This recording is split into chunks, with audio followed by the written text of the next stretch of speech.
Tonight on KGW News, Portland leaders consider switching up their response to homeless camping. We cannot clean up our city completely without help. The urgency of this issue cannot be overstated. Plus, a terrifying moment for local parents when their son flew across the country in the middle of a schizophrenic episode.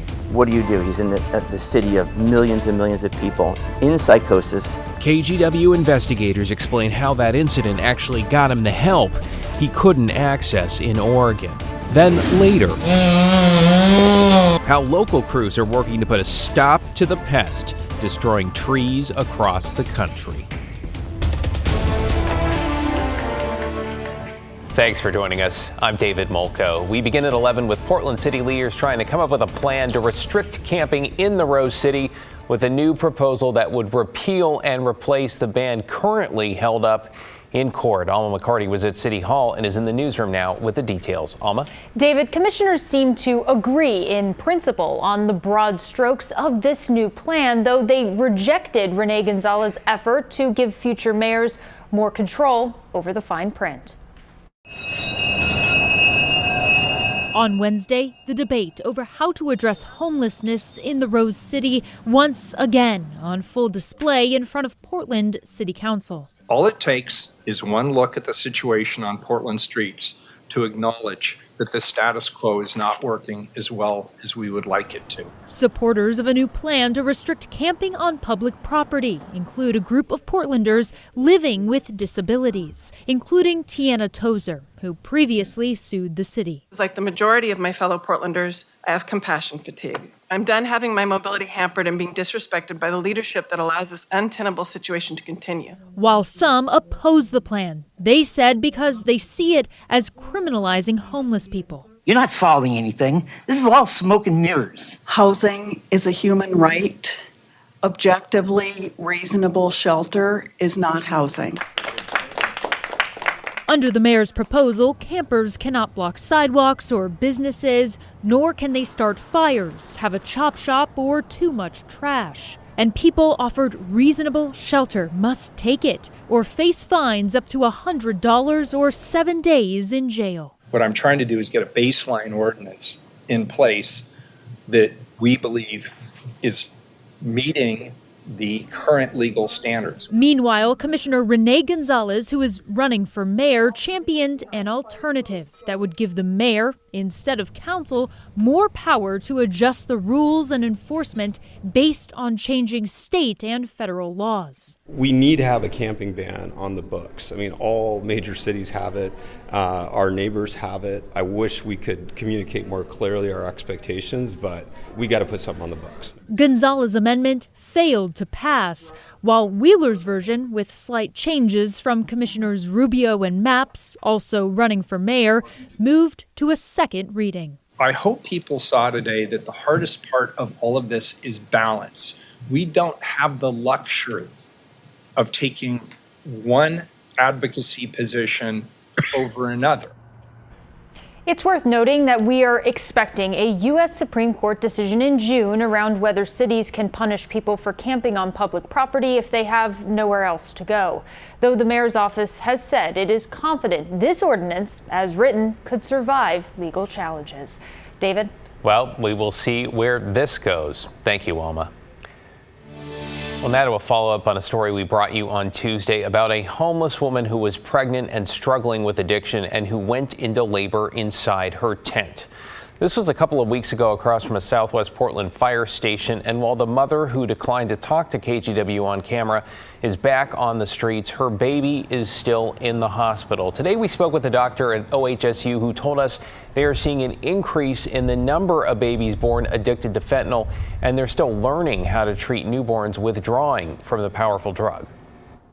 Some of the things that we're seeing is around the withdrawal starting out early, like it starts almost right away and in the first 12 to 24 hours of life, versus some of the other opiates. We know it's a huge problem, and it's a huge problem for that person and not getting the necessary care that they're getting during their pregnancy. The mother in this case has declined offers by first responders to connect her with treatment and housing. A team of Multnomah County outreach workers continue to try to help. To get you caught up on tonight's other headlines, we now know the mother of the 1-year-old boy kidnapped by his father in eastern Washington was one of the victims in a double homicide. Authorities say Elias Huizar, a former police officer, shot and killed the 17-year-old Angelica Santos, as well as his ex-wife Amber Rodriguez. Huizar eventually shot himself Tuesday afternoon, authorities say, during a police chase along I-5 near Eugene. The toddler was not injured and is now being cared for by Child Protective Services.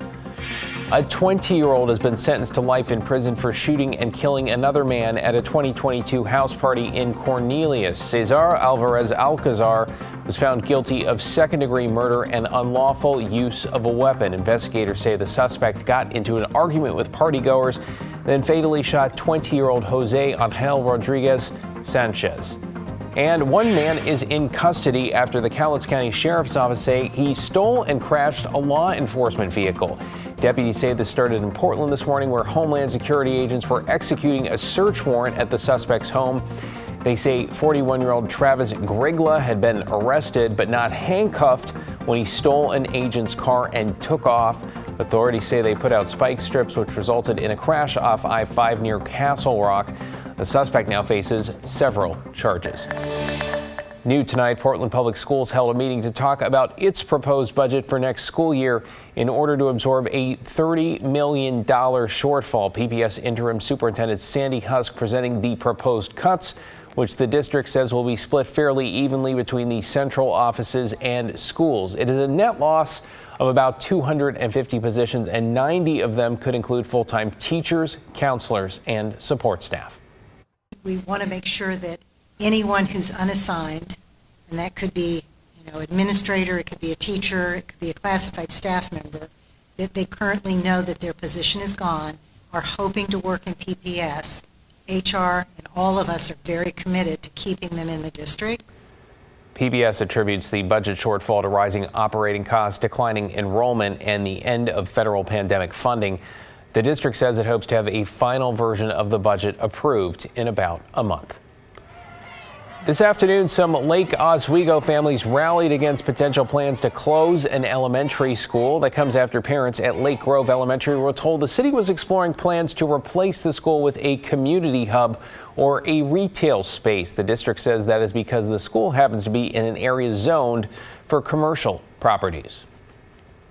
It's going to impact the rest of the schools, changing their boundaries, which could impact where the students would go, and also increasing population size within the school. It is in a commercial zone district, so there's more opportunities with this elementary school property than any of our other elementary school properties. We should note nothing has been decided, and people will have a chance to give their input next month before the school board makes a decision in June. Coming up a week from tomorrow, KGW and the Oregonian will host a debate between the two candidates for Multnomah County District Attorney, and we're giving you a chance to pose questions directly to them, Mike Schmidt and Nathan Vasquez. If you're interested, you can record a short video on your phone and then email it to debate@kgw.com. We also have more details for you up on kgw.com. Straight ahead at 11, their son was suffering from schizophrenia. Why his parents say the fact he flew by himself all the way across the country is both troubling and a blessing. Plus, when it rains, it pours, where a possible third In-N-Out burger, spread sauce and all, could land in the Portland metro. Well, it already rained in Portland tonight, and it's going to pour tomorrow. So yeah, we've got that going on. Not much rain yet. There's just been a little bit of drizzle here, but it is going to pick up, and it's going to get heavier, and it's going to be with us for a while.